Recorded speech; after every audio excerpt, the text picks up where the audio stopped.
Okay, let's see if we can get this side quest finished.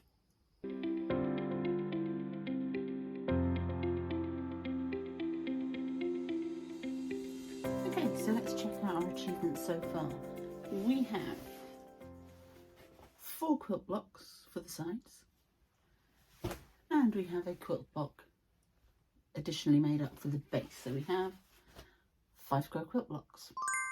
We need lining, we need pockets, we need straps, and we need some sort of cover. So we're going to start working on those today. So first step, we're going to cut down these quilt blocks to make sure they're all exactly the same size and that they're exactly square. We're going to use the cut down finished ones to sort out the size of the lining and the size of the pockets. So I'll start off doing that, and then we'll get to the lining fabric.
Okay, so now that we've got all of our quilt blocks trimmed down, they're coming out at 12-inch squares, so that'll be the measurement that I'm basing the lining off when I get to it. The next step is to work out which side of each square I want to be up, and so the ones with the coloured log cabins for the sides together at 1/4 inch seam allowance. Now what we're going to do is we're going to measure and mark on the reverse 1/4 inch in from the corner, and we're only going to sew between those marks. We're going to leave 1/4 inch open. That's just going to help make neat corners on the bag. So yeah, so that's the next step. Mark up the corners, sew them together, and we'll have the exterior of the bag ready. So let's go on with that. Okay, so the sides are all now sewn together. So we now need to attach the base to the bottom. Again, we're going to do it at 1/4 inch seam allowance, and again we're going to leave the 1/4 inch free at the corner. I wouldn't need to do this if it wasn't a quilted fabric. You can get away with sewing to the edge with thinner fabrics, but this is quite thick, so just leaving that open space in the seam allowance just helps neaten up the corners when you turn it out. So I need to remember which side is the bottom and put the base on, and then we'll have all of our exterior done.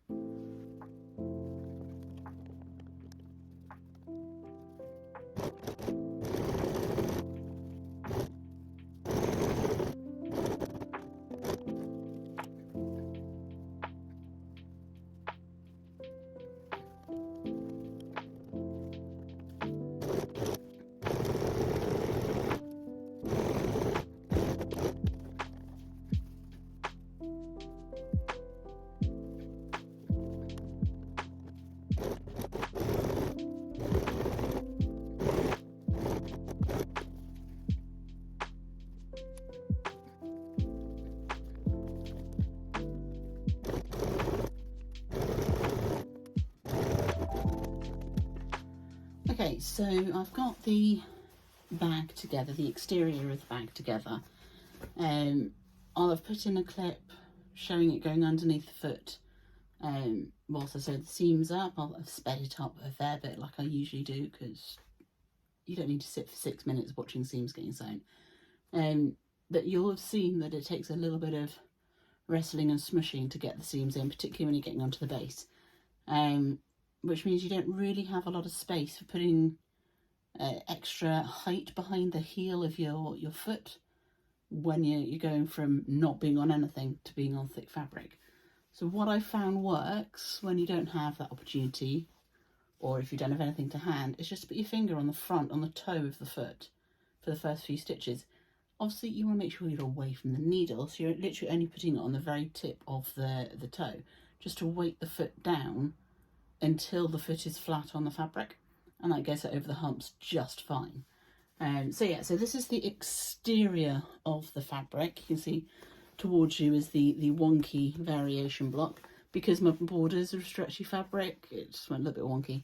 So I quilted the other one in a different order to deal with that. So this is the box inside out. You see it's quite big. I'm just going to turn it outside, the right side out for you, so you see those corners. And see where we've got to. Obviously there will be more turning and flipping inside out and right way out and all sorts when I put the lining in, but I think that's probably going to be a job for tomorrow, or just a few minutes for you. So as I get into the corners and poke them out, I should be able to see that the seams are lining up with each other fairly nicely. Because I've only got 1/4 inch seams, I'm not trimming the corners down. If it was a bigger seam allowance, I would. I've obviously got threads to trim down. But with it being such a thin seam allowance, I'm not going to be trimming down those seam allowances. So by having the corners not stitched, it just reduces the bulk and helps it sit neatly. So there's the outside of my cube bag. As I say, it is huge. But that is now together. So the challenge that remains is how to do the pockets for the lining. So that will be, so the next job will be cutting out the lining pieces, the pocket pieces, and handles, and then we'll go to putting all that together. So I will be coming back tomorrow, which will be in a couple of seconds for you, because I'll put it in this same video, when I can actually, you know, see, because winter and the sun goes away early, and it's always better to sew with actual light rather than electric light. So yeah, so we have a plan for tomorrow at least. I know in my head how I want the pockets to work. Just need to actually translate that to paper. And the good thing about it being a quilted bag as well, is it does have a bit of structure, so it will stand up when you're working in it. And yeah, right. I'm going to go have a cup of tea, maybe read a book, maybe do a bit of knitting, we'll see. And I will see you in a couple of seconds with fresh daylight to sort the lining out.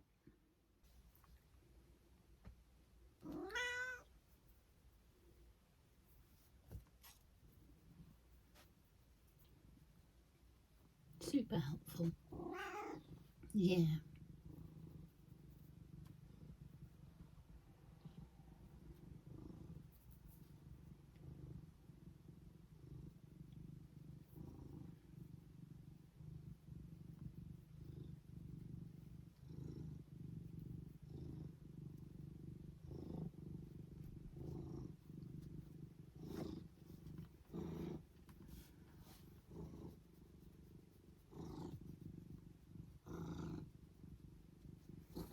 It's not getting my lining cut out though, Leo, is it?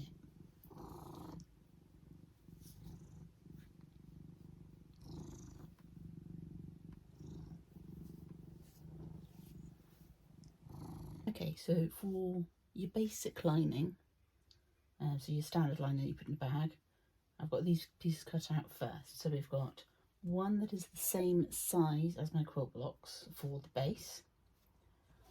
I have 4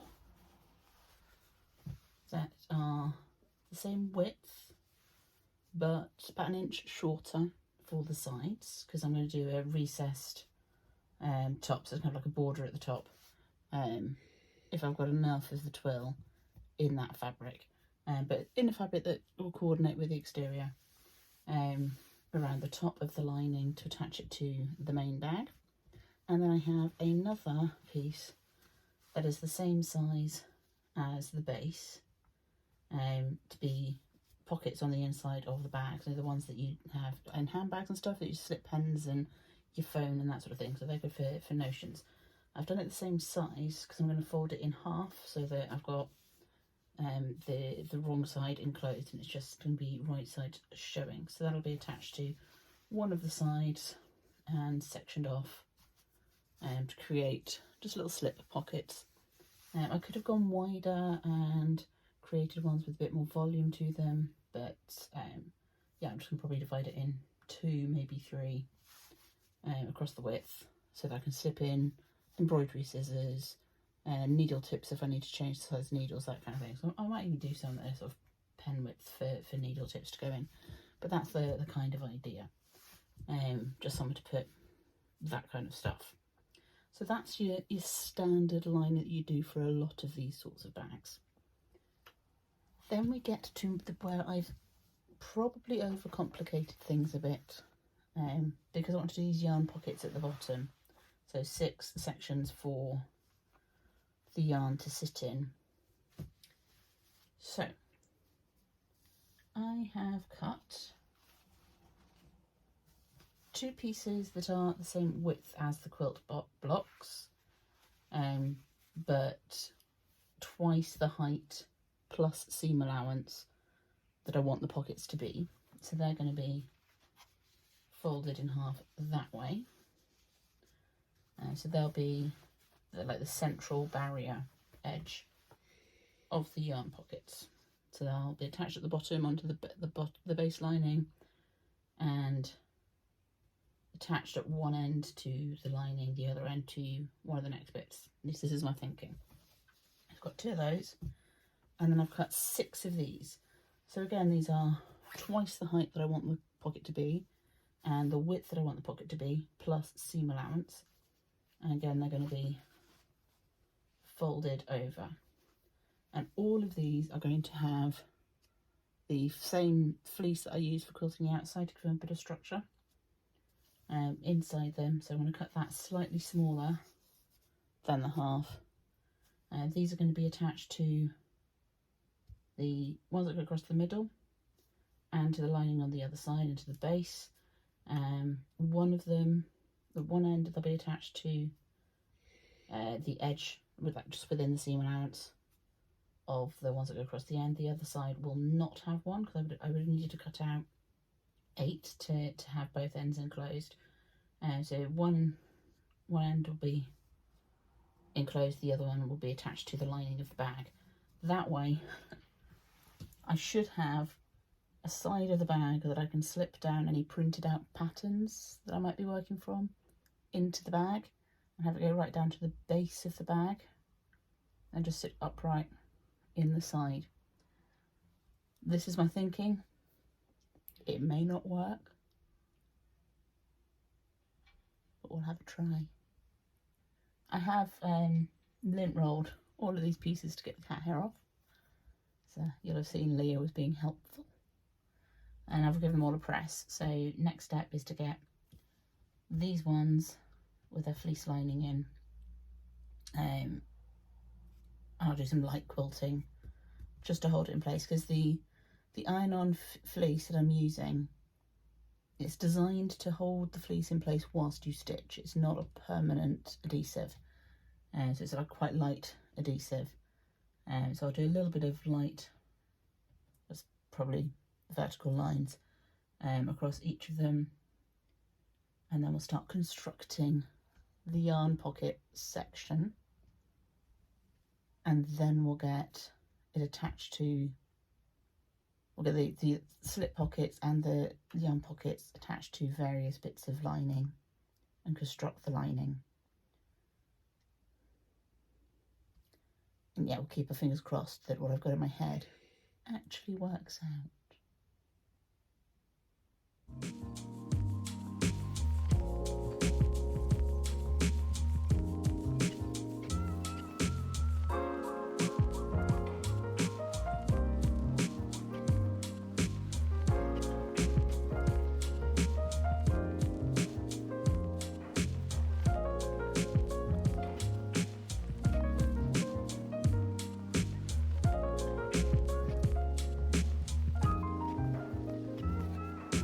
Okay, so I've put a bit of horizontal quilting on those ones and vertical quilting on those ones.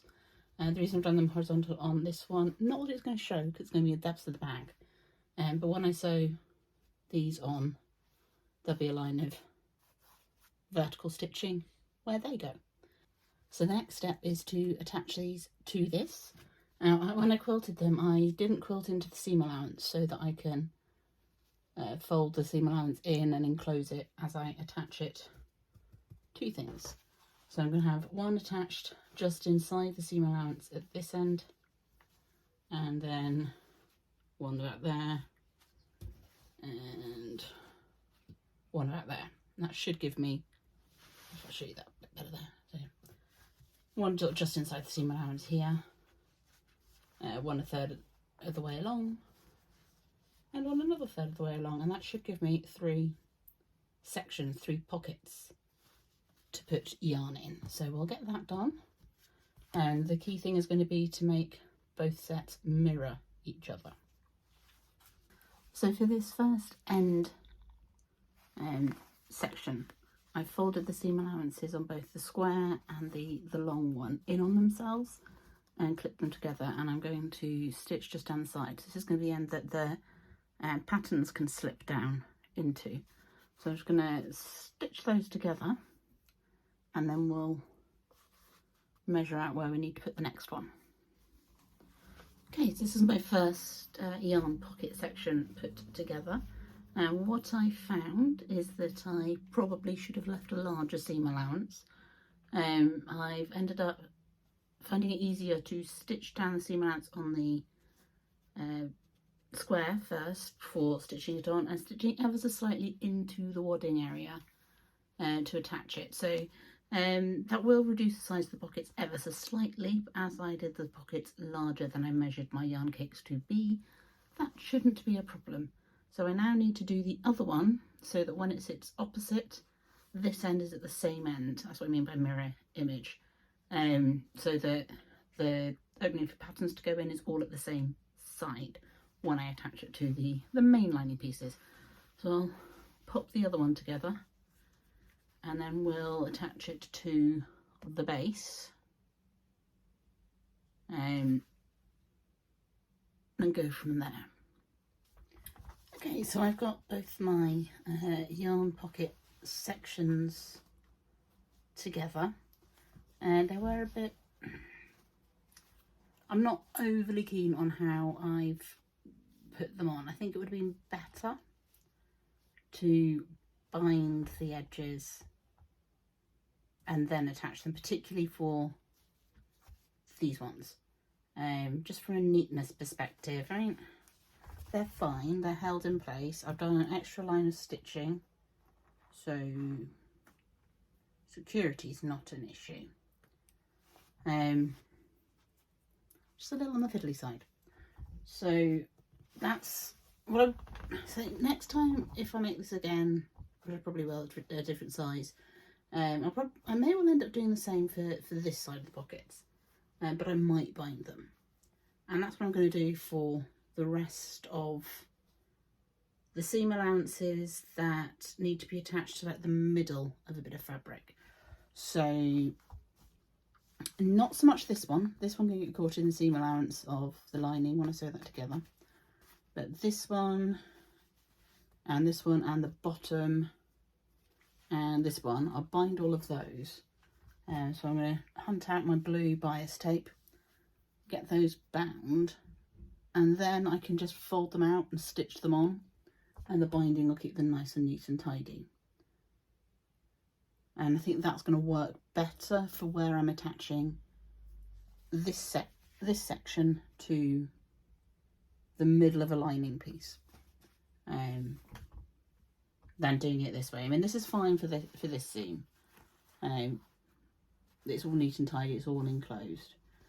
Actually, yeah, it might look a bit weird with the binding now. We'll see what it looks like when I've done it. This is very much an experimental bag, which is why I'm thinking I probably will try it again at a different size.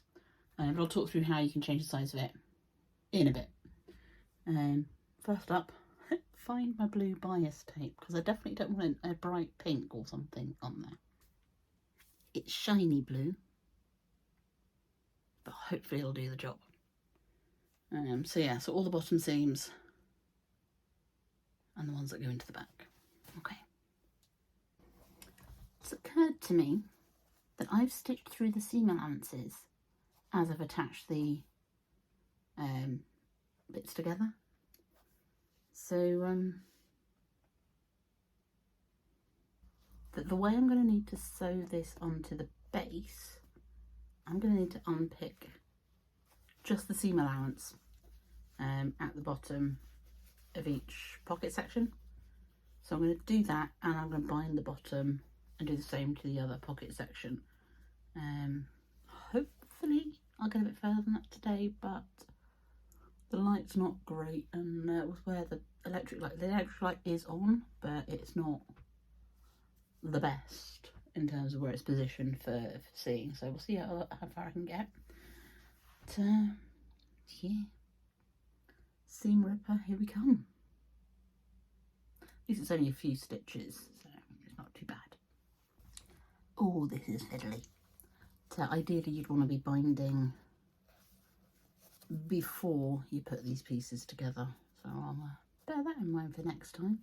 Okay, so now we have both of our pocket portions bound. I may have bound a couple of seams that I didn't really need to, because there were a couple of seam allowances I didn't really need to, because they're going to be caught in the seams when I sew the linings together, but never mind. I have my base lining here. I'm going to attach the base of my pocket sections to the base of the lining. I'm going to line up the open end with the edge of the seam allowance, and I'm going to measure out the correct distance to place it so that my seam allowances of these sections match up with the edge of the seam allowance, and I'm going to sew across the width of the base, obviously moving out my dividing pieces out of the way. I'm going to do that on both sides. Okay, so I'm currently unpicking, because I sewed the first pocket section on and then realised that A, I hadn't quite positioned it correctly, so there wasn't quite enough room to stand the pockets up, and B, because I've done it the full width of the lining piece, the section where I want to be able to slide down patterns and that kind of thing was all going to be inside the seam allowance. I'm going to reposition it. Also going to sew the seam allowance in the opposite direction, so that there's less bulk at the bottom of the pocket. So I think that'll make it easier to sew the uprights upright. So this is very much a trial and error project, and there are already a fair few changes that I would make if I was going to do it again. So obviously once I've made it, I'll be writing myself some notes. I do think it can be a useful style of project bag to have, in various sizes.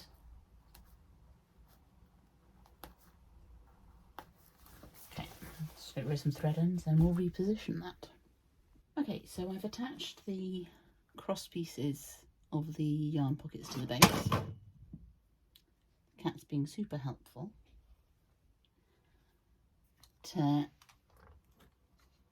What I'm at the moment debating is whether or not I actually stitch down the cross dividers of the yarn pockets to the base at all to make them stand up, or whether I just attach them to the side piece. Either way, it's going to be fiddly. So yes, we might ponder that for a little bit and move on to the more sort of standard pocket that's going to go inside the bag. Assuming the cat lets me, because I need to put the iron on. I can't have him on the ironing board when the iron's on. But, it's about 45 minutes to his lunchtime, so he's demanding it now, as he always does. So we'll see how we get on. Okay, so we're going to do our best to ignore the cat. We're going to get this done first and then we'll go and feed him.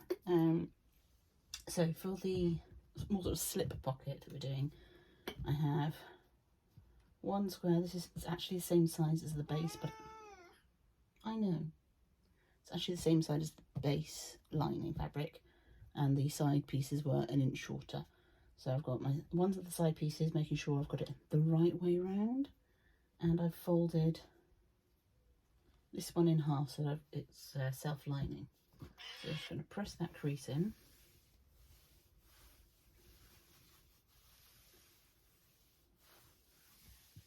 And I'm also going to turn up the bottom to seal in the raw edge there. So about ½ an inch will do. I'm eyeballing it on this project because it's not as crucial with the sizing.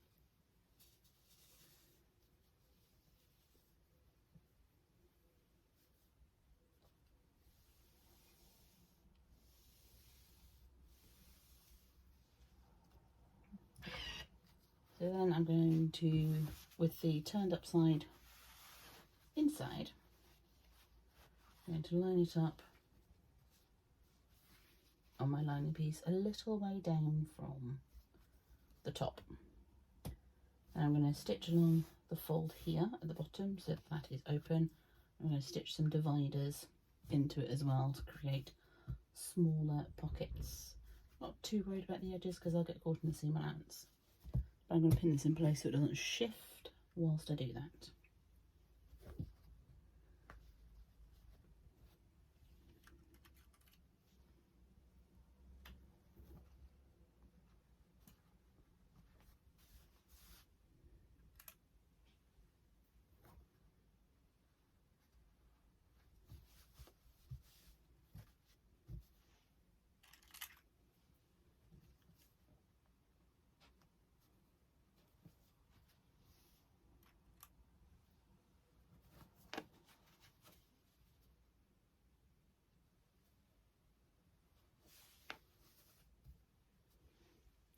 I think I might put a couple of lines of stitching on the bottom just for security because it's going to take a little bit of force.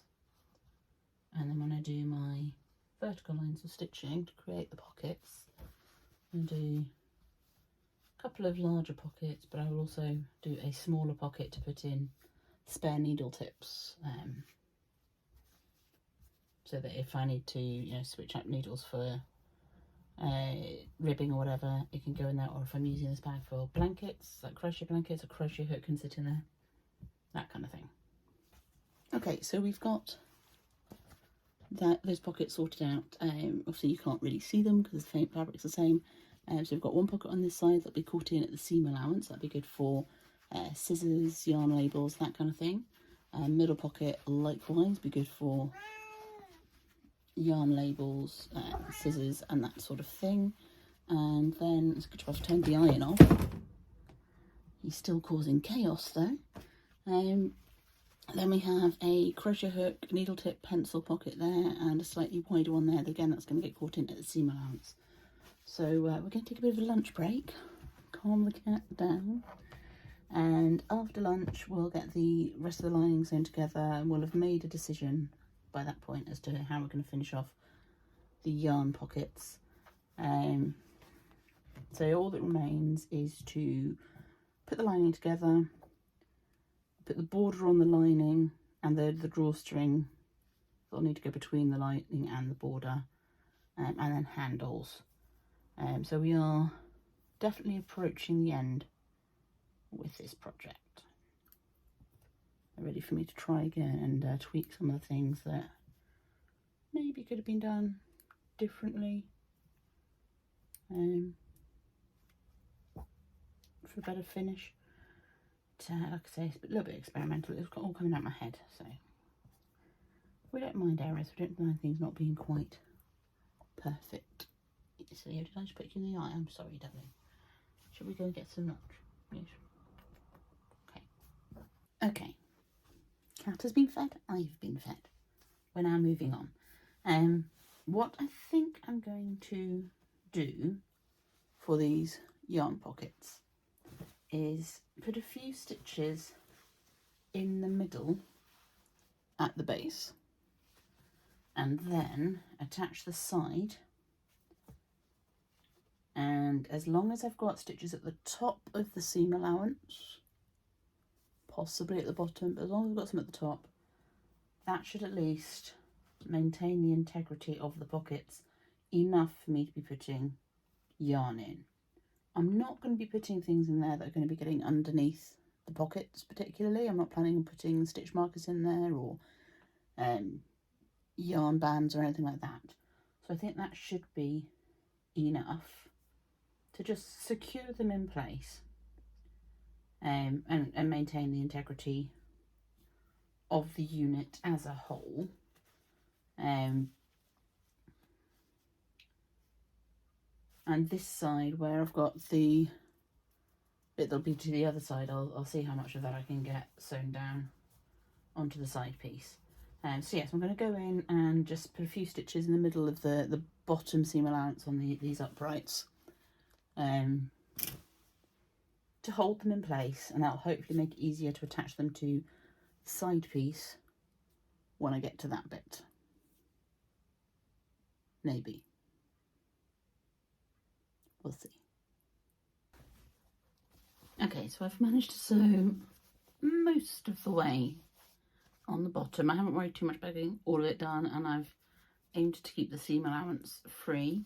I did stitch down this one on the end to the seam allowance. It's going to be caught in the seam allowance when I put the full lining in, but just to sort of keep it under control whilst I'm moving things around. So that's one side where they're stitched to the bottom, so I need to do the same on the other side, and then we can start putting the sides of the lining together. It is fiddly, but it's not as bad as I thought, so that's something.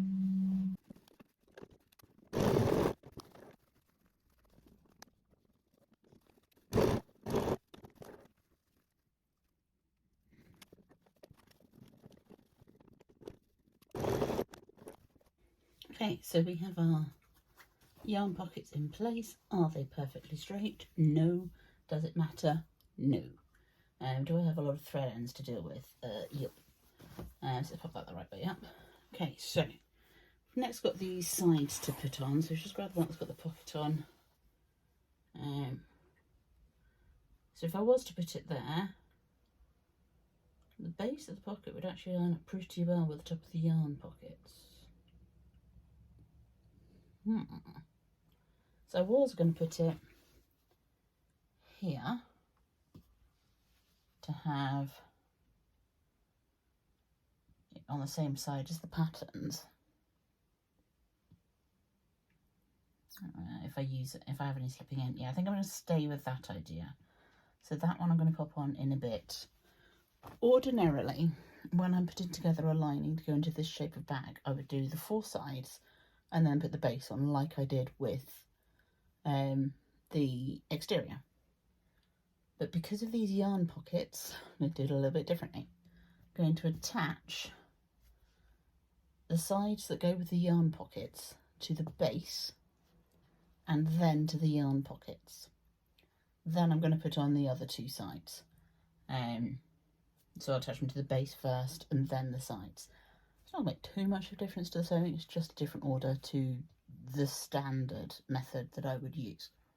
What I am going to need to make sure when I'm putting the sides on is that I've always got them the right way round, because we did them 12 inches one way and 11 inches the other, because I'm using 12-inch blocks. If you're using smaller blocks, then obviously your measurements will differ, but we did the height an inch less than the width, so that we can put a border on and get the drawstring cover in. So I'm just going to need to make sure that I've got them in the right orientation so that they fit properly, because if I have to unpick with all these pockets in and stuff, that's going to be annoying. So yeah, let's get these sides attached and then we can sort out the border, the drawstring cover and the handles. So the first side has its side on. You can see how the pockets are now standing nice and upright and solid compared to the floopy ones on the other side. So I mean, I think we've got proof of concept, but there's definitely kinks that need working out. But we'll carry on.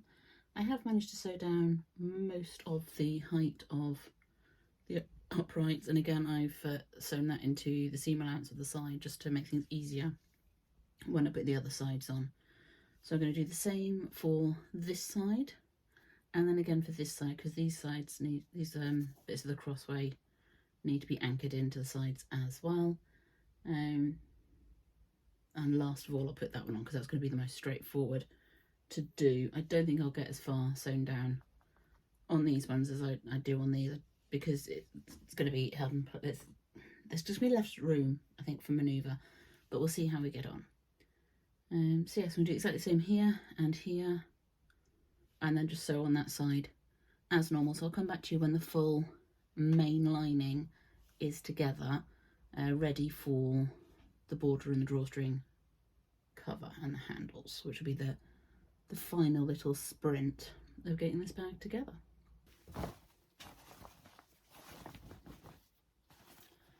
Okay, our lining is complete, bar its border. The reason I'm doing a border on the top is because I'm putting in drawstring cover, so we need to get that cut out. So we'll put this to one side and get on with that. Okay, so I have some ribbon for the drawstring, so I need that later. I have 4 2-inch strips that are the same width as my quilt blocks for the border at the top of the lining. I can use a 1/2-inch seams on these to get it to the length I need. These are just left over from putting the quilt blocks together. And because I don't have any more of this left, I've run out of yardage. For the straps, I've got 2 strips of the feathers and 2 strips of the gingham, so I'll do 1 on each side. So they're 2-sided straps, and I will probably put a bit of wadding in them as well to give them a bit more structure. These are 16-inch long, but you mean do the length you want for your handles. And then I have 4 pieces of the lining fabric that are the same width as a quilt block, but 1 inch taller. Because what I'm going to do with these is I'm going to sew them together as if they were the lining along the long sides. Then I'm going to fold them in half and press that, and then turn over a bit at the top to create the drawstring channel. And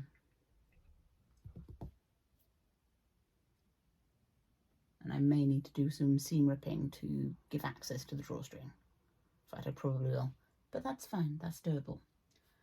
So that's the first step, is sewing this into one unit rather than the 4 separate pieces, and getting the drawstring channel in place, and then also sewing together the borders into one length, so that I can then attach them to the lining. Then we'll get onto the handles once the lining is all attached to the drawstring cover. Okay, so I've stitched together my strips for the linings border, and I've stitched together my drawstring cover. I've even put in my drawstring channel, which obviously you can't see because it's the same fabric. I haven't opened up the seam yet to put the drawstring in. I'll do that once it's in the bag itself. The key thing with the channel for your drawstring is to make sure it's wide enough all the way around for your drawstring to fit through. And that will dictate how much taller than your bag you want to make it, because you want it to essentially meet in the middle. You've got a little bit of leeway because the bag is soft, it will pull in a bit, but you basically want your folded fabric with the drawstring channel in to be about half of the width of the opening. The other thing that I've done is I've taken 2 of my strap strips and attached the fusible fleece to them, so I'm going to now sew together each pair of straps and turn them right side out. Might even put a line of stitching down the middle of the strap once that's done, so that it's got a bit of the quilting in there. And then we're down to assembly. So I'll catch you in a sec. Okay, so with the lining, we're going to put the drawstring with the seam side towards the right side of the lining and pin that round. So we're going to match the seams up to the seams of the lining, and we're going to sandwich it with the border piece right sides in.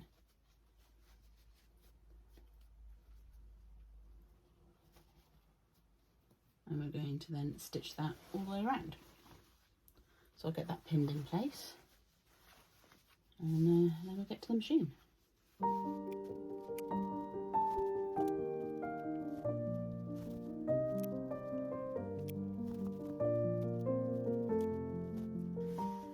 Okay, so now we have our lining with its border attached. So we've got the recessed drawstring cover in there as well. Again, I haven't opened up the entryway for the drawstring to go in yet, because we're going to put it into the bag first. So here's our bag, here's our lining, here's our handles. We are going to turn the lining and the bag the other way out in order to put them together.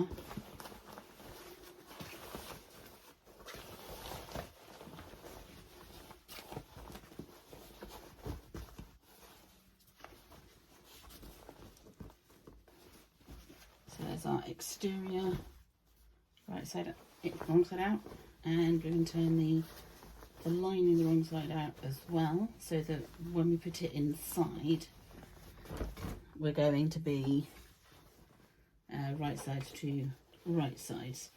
Obviously we want to make sure that the drawstring cover is tucked down inside, because we're going to be stitching the border to the border. Make sure our lining is completely out. Make sure we know where our seams are, because that's where we're going to be lining things up.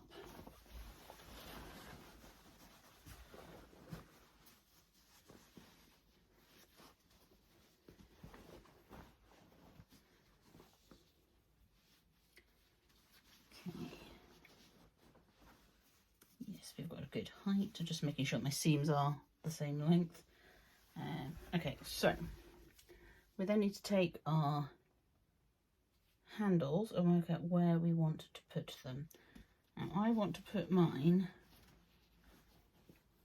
over where the yarn pockets aren't, so I want them on the side that has the like patch pocket, so that's that side. So I want the feather side out on mine. You can do whatever you want. I'm going to pop it into a U shape and clip it in place, fairly centralised on the side of the bag.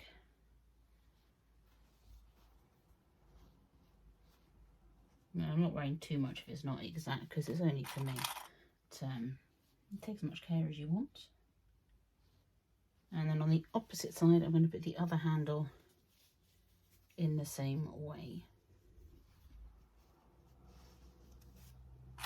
Lining them up as best as I can.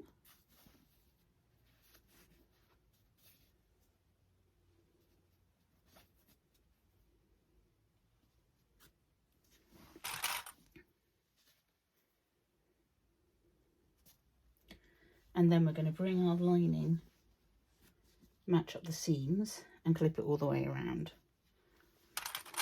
I'm using the clips because of the thickness that I'm working with.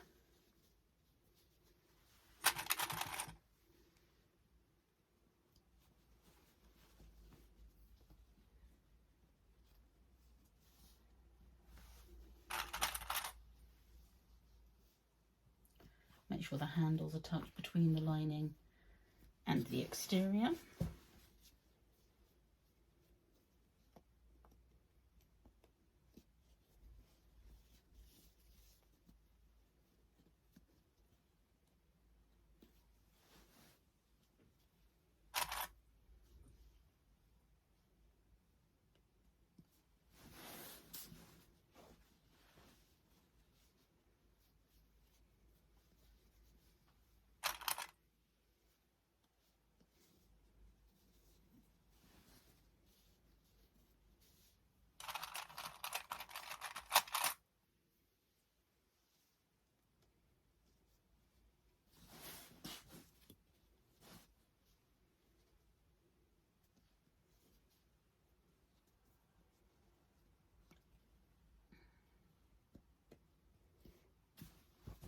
Okay, so now we're going to sew around the top of the bag, but we're going to leave a gap a few inches wide on one of the sides. I'm going to do that on a side that doesn't have a handle on it. So I'm going to start sewing about here and finish sewing about here, so that I've got a nice healthy gap to turn everything back out through. And so we'll get on with that and then we'll birth the bag. Okay, so I've stitched all around and I've left myself a gap here. Now we are going to bring the entire bag through this gap. So it's one of the hardest bits of bag making.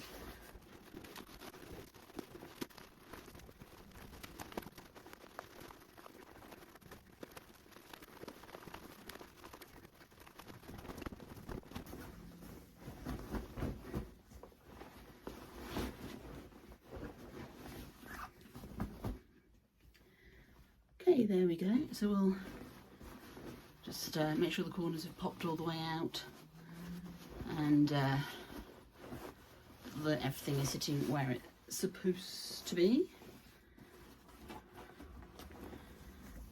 Obviously we have a gap in our seam. So last thing we're going to do before we put the drawstring in is to make sure that the lining and its border are sat on the inside, and we'll do a line of top stitching around the top, which will help give an extra bit of reinforcement to the handles, but it will also close up that last gap. You can hand whip stitch it if you prefer, if you don't want the top stitching. Okay, so now we're putting in the drawstring. I have opened up the stitching in the folded over portion and stitched down portion of the lining cover on two sides, and I've threaded my ribbon onto a bodkin. So I'm just going to thread that through where I now have an opening. I've done it on opposite seams, so I'm going to thread the first section through until we get to the other opening.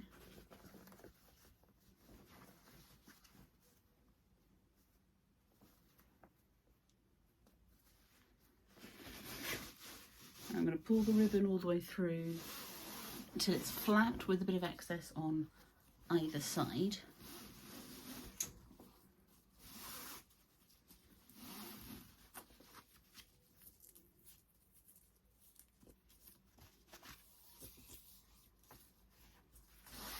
My ribbon is plenty long enough. I had quite a long length, but not like a whole reel, so I haven't trimmed it yet. I'm going to do that in a second. You could measure the length that you need first. I just didn't.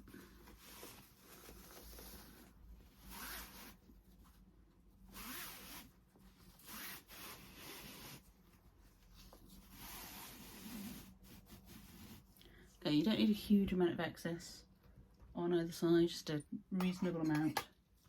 I'm going to trim it at the end that's still threaded to the bodkin, and then I'm going to do the same on the other side.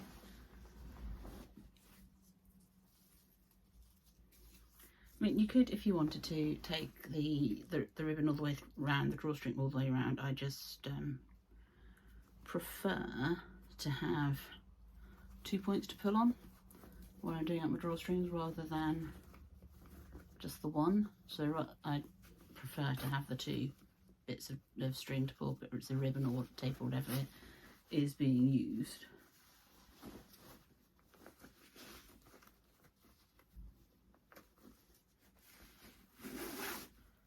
So again, I'm going to pull that through till we've got a reasonable length, and then we're going to cut it at the bodkin end again.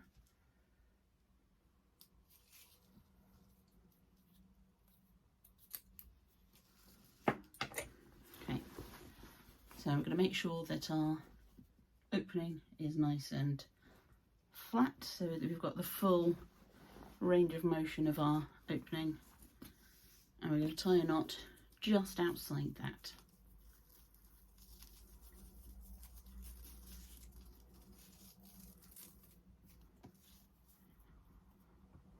On both sides.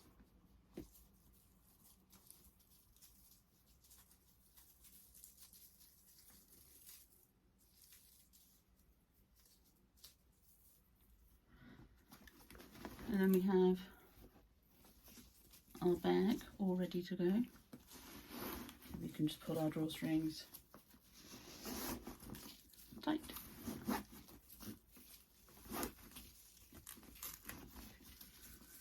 And we have enough to tie a little bow or whatever on the top, should we wish to. So then we have our covered bag. Put it as tight as you want.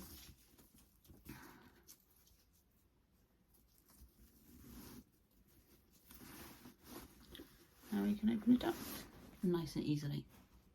So that's our bag. Okay, so there is our finished bag. Is it perfect? No. Is it slightly wonky? Absolutely. Do I have lots of thread ends I need to cut off still? Yep, definitely do. Is it huge? Of course it is. It's going to be good for blankets, for sweaters, for if you ever need to put multiple projects in at one time. So this could be what you have sat next to your armchair or your sofa with all your active projects in at one time, if you so chose. And it's really easy to do it in different sizes as well. The size of the bag is dictated by the size of the quilt block. So to make it smaller, you make a smaller quilt block. So you could either do fewer rounds of the log cabin, or you could do narrower strips. So yeah, that's my bag. I'm pretty pleased with it. It's going to be good for my bigger projects. And yeah, as I say, for putting multiple projects in at a time. So yeah, side quest complete.